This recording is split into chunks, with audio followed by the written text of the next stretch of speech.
Hey everybody, I'm Tom Vassell. I'm Wendy Yee. Today we're taking a look at a game about writing poems. I'm not actually sure what the theming of the game is. Oh no, I didn't look at the theming either.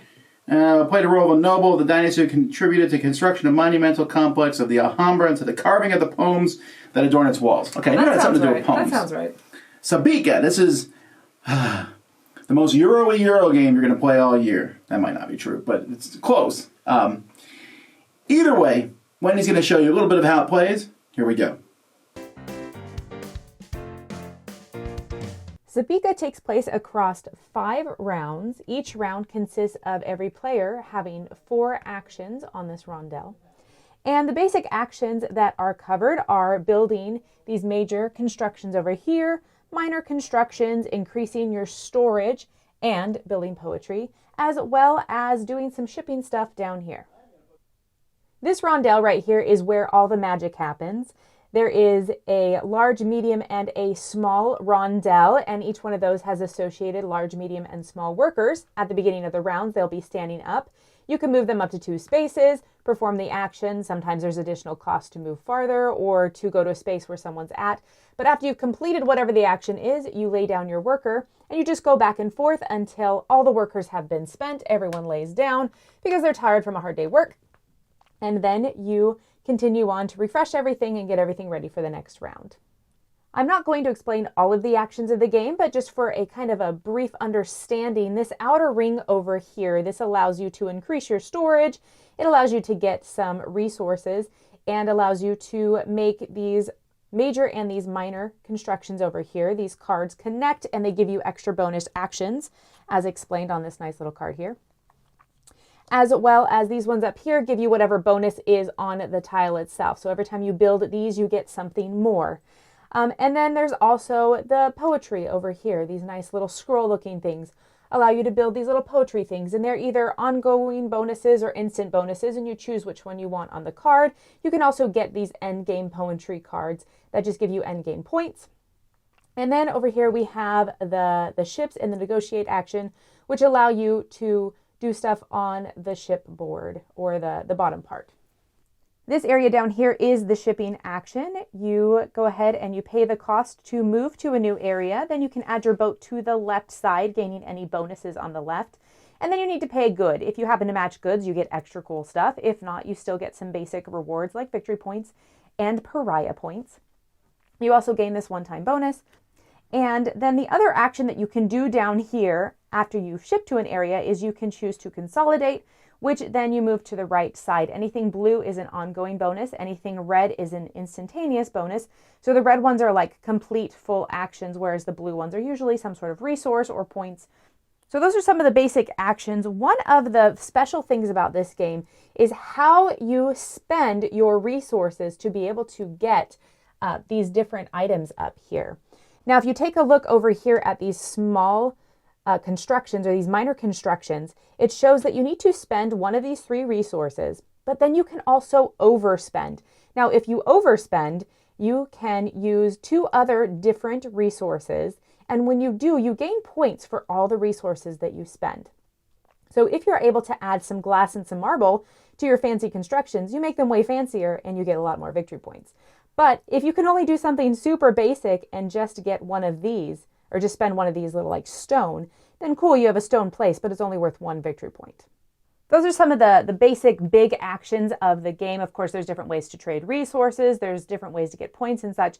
But I just wanted to mention those because all of that is in service of gaining points that get revealed throughout the rounds over here and just trying to meet certain objectives with different pictures or different ways of shipping, different poetry that you've collected throughout the game. There's also these end game poetry cards that you can collect, and if you meet their benefits, it's kind of a sliding scale usually of how many points that you get.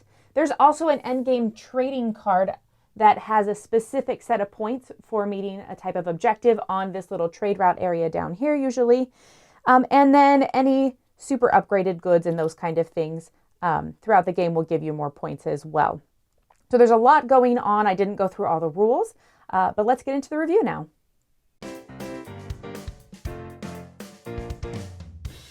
So, taking everything else out of the equation. Everything else? Well, no, I mean, about gameplay. Okay. There's a lot going on in this. Setup is a lot. Sure. In fact, I should say this game reminds me a lot of another company called What's Your Game. This feels like they made this game. Really? Just because the amount of setup? Well, not just setup, but the terminology. I find that this game is particularly difficult to teach because you're talking about major actions, minor actions, building poems, doing this, and because there's no real strong theme, a lot of it doesn't make sense. Some things make sense. Make your storehouse bigger. That makes sense. I'm making my storehouse bigger to put more stuff. Minor, major poems. What does that even mean? Okay, the only connection between those ones is the symbols. They have a lot of the same kind of symbols, and so if you're going for that. But I agree that it's weird that there's cards and then there's tiles. They don't feel connected. I think... But they also give you more actions, which both have that same kind of feel. If you get a lot of bonuses when you perform those. Yes, and so, I want to be clear, I don't think this game is bad, but I'm going to say some negative things. I just have a hard time coming to grips with the vast amount of stuff going on in this game, and it doesn't feel connected. For example, I think the bottom part of the board, moving ships and making trade, that's really cool. In fact, that's my favorite part of the game, but it doesn't feel like it's part of the game. Really? It feels like an extra side game going on, like, I'm building a temple, but also I sent out a ship. I'm like, because okay, it has great. color. And the rest Well, there's is brown. that, I guess. It's my favorite shade of beige. But let's go to the middle. So the middle is rondelles. That's my favorite part. So rondelles are in a lot of games.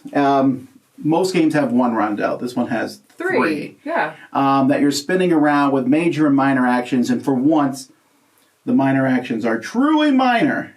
It's like very minor. Like the in-between stuff between yes. the levels? Okay. And I guess a lot of my problems with the game just revolve around me. Some of this stuff is, so you take it good, but then you upgrade it later. The game doesn't flow well to me. The rondelle seems like it should be more interesting, but you need to go to this spot to be able to go to this spot, and you have to kind of work backwards in your head. This is a game that when it's not your turn, you won't be super bored. Because you're thinking about how on earth you're going to get to your end game result. That's interesting because I really like that rondelle, and the fact that it's 3 circles limits you so that you have to do a little bit of everything and you can't keep spamming the same thing. So you want to build a lot of those large and those small construction things because that's where you get big points. That's where you collect a lot of those symbols and work towards endgame things. But you can only ever do 1, maybe 2 of those around. And then the shipping stuff, you want to do a lot of shipping, that's a lot of fun. But you can only do 1 or 2 of those around, one around, unless you get some sort of extra actions. So I just think that it's really cool the way that it has that set up. It separates it, you still get that fun rondelle effect, but it's not like pointless that it's there. You know what? That actually helps me realize that's what I don't like. Interesting. Well, I want a game that lets me focus on something. Yeah. And this game's like, nah, you got to do a little bit of everything. And I'm like, oh, okay, because I'm like, ooh, the shipping's fun. I want to do shipping again. They're like, next turn, maybe. Interesting. So I felt a little constrained by that stuff. Okay. Whereas I feel like the things that you want to focus on is on those end game goals. So sure, I need to ship every round, but am I shipping and am I moving that ship over to the side and making those connections? Or am I doing lots of ships across the board? So I think that there's still a lot of strategic decisions within those 3 main actions. You just have to do all those 3 main actions. I don't think I'm going to argue with you at all about does the game work well. I think it works well. I think it has all these interconnected systems that work together. Mm-hmm. I'm not sure there's anything particularly innovative here. I like the overpay mechanism. Have you seen that in a lot of other games? Where you can buy something for dirt cheap. It's 1 stone. It's worth a single point. I get whatever bonus actions come with it or resources. Or I can overpay and I can earn 7, 10 points. I just don't look at that as, I guess you're right, but I don't feel like it's overpay. Just that when I do this action, you can also discard some resources to get some points. It feels like an extra bonus action. Like you can do this, but also pay this to get 3 points. And I feel like it's, all right. I think it's cool thematically that you're like, oh, I built this dinky little like stone hut, or I built this very beautiful thing with marble and glass, and it's very nice. There's no way on earth I got any theming out of that, but all right. I loved it. And that's the thing. I don't think anyone playing this game, and I don't think anyone likes this, is really going to get that into the theme anyway. This is a hodgepodge of mechanisms that do work together, but It just leaves me a bit cold. I don't know how to explain it. I mean, there's definitely this. There's just so much stuff. Yeah. And then when you do the poems and stuff, there's text on them, and there's a lot going on to look at in this game. I didn't like the font that they chose. It made it hard to read the text from across the board. I just had to guess what you were buying. I was not a fan of some of the graphical designs decisions. I felt like the rondelle needed clearer lines, like the lines were a very light color. And so from a distance looking over big meeples, it was a little hard to see. So I feel like graphically, it felt like it could have been refined a little bit more. But actual gameplay, I thoroughly enjoyed. Yeah, I wanted to like it more. I'm giving it a 6. I don't think it's a bad game. It's definitely just not necessarily for me. And I think part of that isn't because I don't like big, heavy Euro games. I don't mind that. I felt disconnected from the parts. And like I discovered here, I want to be able to concentrate on something. This game does not allow that. And I found it to be bulky. The rondelles seem interesting, but then I sit there and go, I have to take an unfun action this turn. Or one I don't find to be as interesting as another action. Well, yes, but money's really tight in this game, so I don't know where you're getting this pay extra from. Many times always have extra. Many times I'm stuck taking a specific action. But it works. I don't know how many people are going to be playing this or going to be trying this one out. Like I said, I think the audience for What's Your Games or some of the... This reminds me of a little bit of Cooper Island when it comes to the tightness. Yes! The scoring is way different, but I got a lot of Cooper Island feels. Yes! Which I love that game. Cooper Island's terrible. Well, not terrible, but I don't like Cooper Island either. So yeah, that's what it is. I want to feel a little bit looser. This game, straight jacket's a strong word. I don't want to use that because you can do lots of different things. But I still felt a little bit of constraint. Like, I want to do that. Oh, I can't. I got to get resources first. I got these resources. Oh, you did the action. I want to put that stupid poem, Interesting. So I'm going to give this an 8.5 because I feel I really enjoy tight games when they give me what I want. And so what I appreciate is that as you're taking these tight actions, sure, it's hard to get money. It's hard to get those resources.